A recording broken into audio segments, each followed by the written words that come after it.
Salut à tous les gars, aujourd'hui nouvelle vidéo. Comme vous en doutez de la Parkside électrique, je continue à vous donner mon avis au fur et à mesure. Comme ça, j'essaye de vous donner le maximum d'informations. Donc, ça sent pas bon comme vous pouvez le constater. Quel est le problème? Le problème avant tout c'était que ça graissait toujours pas, ou alors très peu en insistant. En me mettant face à une plaque, en faisant tourner la chaîne, en attendant vraiment, je sais pas, 2 minutes, commence à sortir des petits jets d'huile. Voilà. Là, j'avais nettoyé le carter avec le doigt, donc grossièrement. Et bah, je sais pas, il y a 15 minutes de coupe, même pas. Et comme vous pouvez le voir, et bah, c'est complètement dégueu et du coup, c'est impossible pour la machine de faire son travail correctement.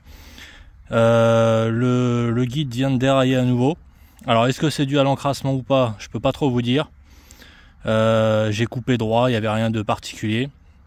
Dans tous les cas, il y a des problèmes de dimensionnement à mon avis. Je suis pas du tout expert en tronçonneuse, mais une tronçonneuse une chaîne qui sort de son guide comme ça, qui déraille, à mon avis c'est pas bon. C'est que je sais pas, la chaîne doit pas avoir des dents suffisamment grandes, le guide doit pas être dimensionné comme il faut. Enfin, je pense.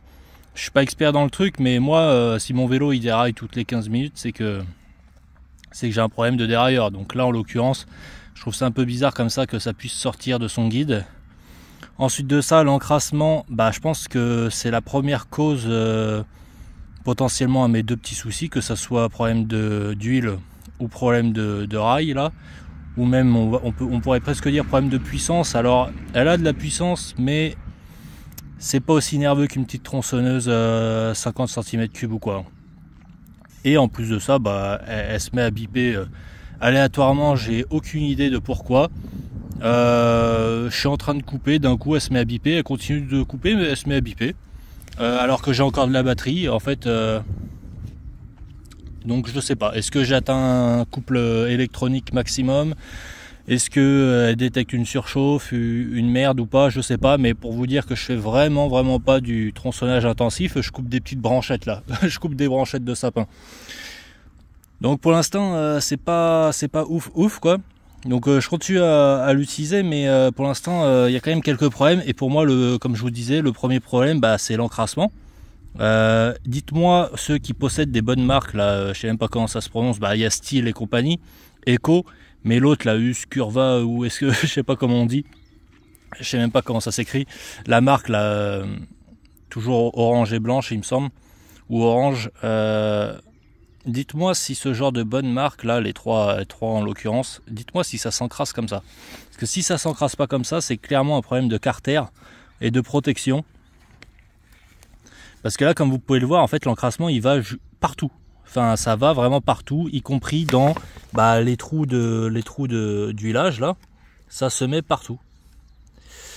Voilà. Donc, thème de la vidéo, on va dire encrassement Parkside, quoi.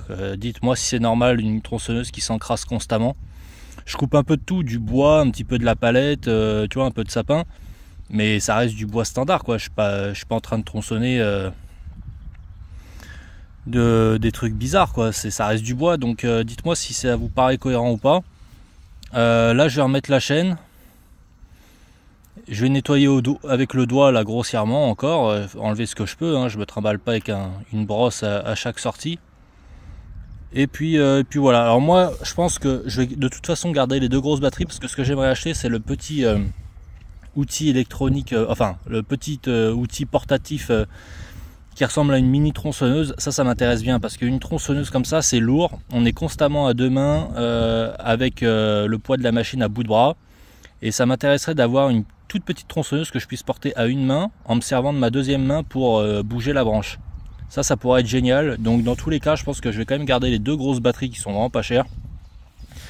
Après celle-là, est-ce qu'elle va finir sur le bon coin? Est-ce qu'elle va finir en SAV et compagnie? Là je peux pas encore trop vous dire. Ou est-ce que je vais tout simplement la garder de côté? Je sais pas, je l'ai eu à 90 €. C'est pas cher, mais d'un autre côté, bon, moi ma Parkside thermique, je l'avais eu pour 80 €. Donc et puis une thermique standard, je crois qu'on peut les avoir en dessous de 200 €, dans les 150 €. 150 € à peu près. Donc est-ce que ça vaut vraiment le coup de mettre 90 € dans un truc qui a régulièrement des petits soucis? tout en plastique, sans compter ses batteries évidemment. Pour l'instant je suis sceptique. Heureusement que ça vaut pas cher, mais bon. Dites-moi en commentaire ce que vous en pensez. Ceux qui possèdent des bonnes tronçonneuses, j'ai hâte de lire vos commentaires. Est-ce que ça s'encrasse régulièrement? Est-ce que vous avez la chaîne qui saute de temps en temps? Est-ce que vous avez des problèmes d'huilage, de graissage de temps en temps?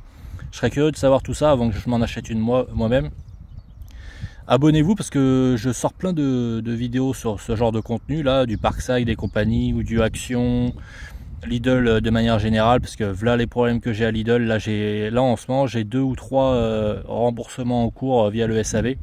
Gardez surtout bien vos tickets et le numéro attribué à la machine, surtout si vous voulez vous faire rembourser en cas de problème. Et voilà, dites-moi en commentaire, lâchez un like, abonnez-vous, on se retrouve dans une prochaine vidéo. Je vous dis à bientôt, ciao.